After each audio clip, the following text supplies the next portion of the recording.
Hello everyone and welcome to another video. Today we're going to talk about the second part of the Playstyle Triangle series that I'm running right now. It's going to be the defensive playstyle, also called as the turtle playstyle. I'm going to be focusing on the criteria for playing turtle, what happens, why you're doing it. We're going to be focusing on the procedure, what to do when you're in a situation where you're playing defensively and how you get out of it by taking a winning engagement. And so we're going to be covering all of that in this video. Hope you enjoy it, and if you do, like and subscribe, and let's get into it. So playing defensively often comes in two forms. One is already playing defensively by playing boom playstyle, where you are booming, setting up eco advantages to later on have an advantage over your opponent who might not be booming. Another part of the defensive playstyle is the activation of the turtle mode, so to speak, where you are on your path to an advantage, but you're also on the defensive because your opponent is playing way more aggressive. So it's a way to counter the aggression playstyle that I covered in the previous video. So often against civs like the Malians, you're going to be having to set up a 2TC play because the second town center will set you up for a better eco later down the line, because you can't really do a lot in the early game as Atri on the Hill and Dale map here. So what I'm opting in for is the second TC. When you're turtling, playing defensively, what you can think about is the second TC placement. You want to secure resources when you place the second TC, so never just place it up against your town center, even if you're playing Chinese. Go out on the map, find the deer, and some gold maybe, but preferably food sources, and put the second town center there. So you want to think about base layout. Talking about base layout, you also want to think about, well, how is this game going to go? I'm scouting that my opponent is going to go pretty aggressive, taking my deer here. Part of the reason why I'm also placing the second TC on the deer is to secure those. And I know this player, he's going to play very aggressively because I've played him before. So I'm also already now, based on my scouting and previous experiences, I'm going to now set up a defensive advantage here. I'm going to work for a longer feudal age with the two towns into play, set up farms, and then think about my base layout. Towers in the front, walling off these vulnerable sides here. Those are going to be walled off later. And then I'm going to play some defensive units, so horsemen, spearmen, against his archers and sofas that I'm scouting. So really important is scouting and its base layout. And then you want to set yourself up for some wall construction. You want to be placing defensive structures, and then think about unit production. Unit production has to be counter units. So if you scout, your opponent is going to go for knight archer or sofa archer or keshik archer, a knight style cavalry unit, for example.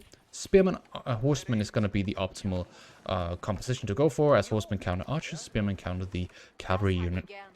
Then you want to think about eco balance. You don't want to go to castle too quick. You want to be setting yourself up for an eco advantage, but you don't want to be balancing your eco in a way where you're only going food and gold, for example, because you also need to build towers.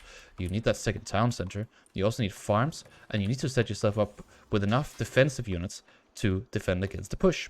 We're doing some harassment, some light harassment, taking out the archers on the way to the front line to extend our timing window here, where we can set up defenses and farms and more units. It's really important that you do so, because the more you can delay your opponent by forcing them to not attack and having to go back and stuff like that, the better. You want to find out what they're doing, so you scout their base. In this case, I see that he's going to go for the pro scouts and not the cow boom, so I know that this is going to be more of an aggression play, perhaps into Furimba. Here, I scout the battering ram is coming up, and now it's pretty much just a question of time when he's going to be attacking me. We have pretty much the same army size here, and my eco is taking over his eco, so I'm slowly gaining a lead, but this guy is really good at attacking, so I have to watch out. I'm building more towers, I'm upgrading the towers, constantly making more units. I'm getting blacksmith upgrades. These are really important, especially up against archers. Get that +1 ranged armor, and then when they attack, that's when you take a fight. You want to take a fight close to your town center, and this is where I want to talk about the defender's advantage. This is one of the biggest points of defending. It's called the defender's advantage. Defender's advantage is a couple of different things. It is the ability to convert villages into arrows, so you can fire arrows in from your towers, from your TCs. It's also resupply. So you have the defender's advantage. That means that you have shorter resupply lines. So your production is at the front line because the front line is at your base, whereas his production is here. So every unit he makes has to travel as well, all the way to the front. So once you're in an engagement, as long as you keep up production constantly, you are going to be having more units at the front line than they will. The next part about the defender's advantage is also when you are defending, and let's say your opponent goes behind your base here, you have a really good opportunity to cut off the reinforcements. So imagine they stream towards your base here, but his units are here, and they're trying to get through a wall. You can cut off those reinforcements. That's also the defender's advantage, and it's a really good way to put a halt into your opponent's aggression. Now we're going to take a look at how you defend this. Well, you're going to wait for the right engagement. If you have a lot of units, you can push out like this, because we're playing purely counter units, and then you can take a good engagement. This is another crucial part of the defensive playstyle, because we are looking for the good engagement.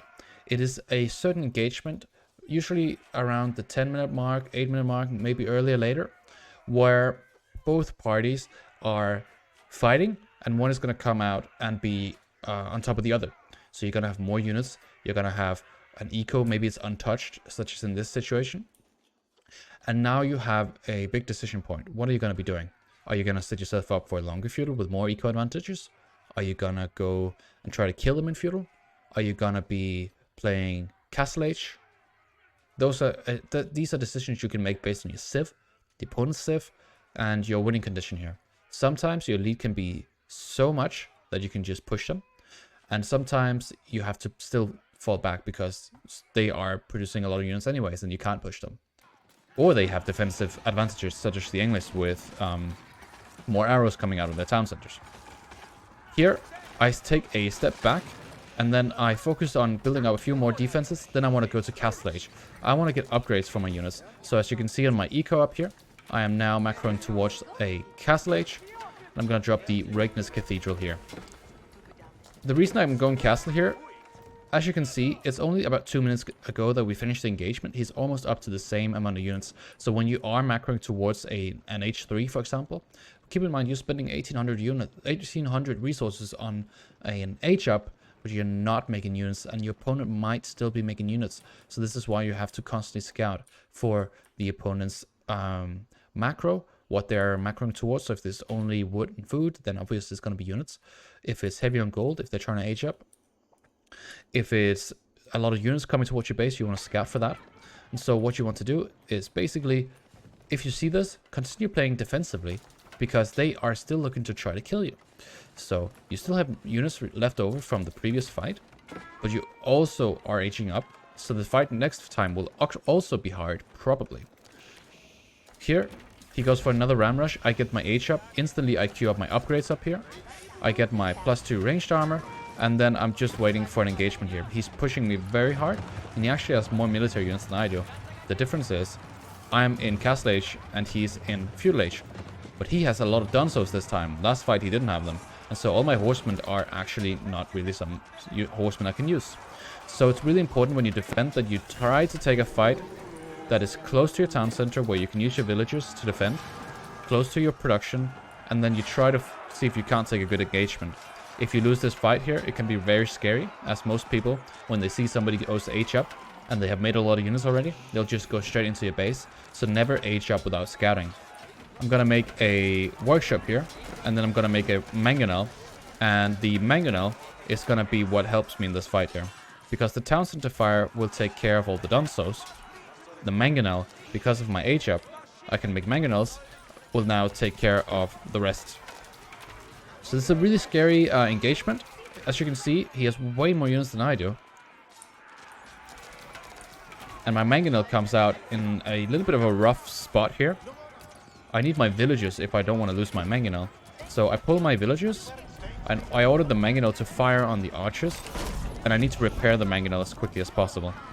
Now I'm going to take my villagers here, repair the siege, and then I'm going to be able to turn this around. So he lost a lot of units. As you can see, he's down to 20 again. I have 40 more villagers. I also have a couple of relics that are really important for the H3. And now I'm just going to push back. What I want to do is I want to make units that counter his units. I want to make armored units. And then you push back. And that's pretty much how you play defensively. What you can do now is you can continue your pressure. You can raid them from the sides. All the new units they bring out. But after you've teched up, it's pretty much just a matter of time before you can drop a keep in their base, go in with armored units and siege, and then win the game. That's pretty much how you do it. Here, it pretty much ends with another fight. So he tries to go for one last time and goes in with ramps. I have 3 mangonels at this point, and so even if he brings a certain type of special feudal unit, I will still be able to do a lot of damage with mangonels, as he has no way of taking these out with this many spearmen, and so the game ends here. As you can see, GG's get called. Alright, I hope you enjoyed this guide, and I'll see you guys in the next one. Ciao.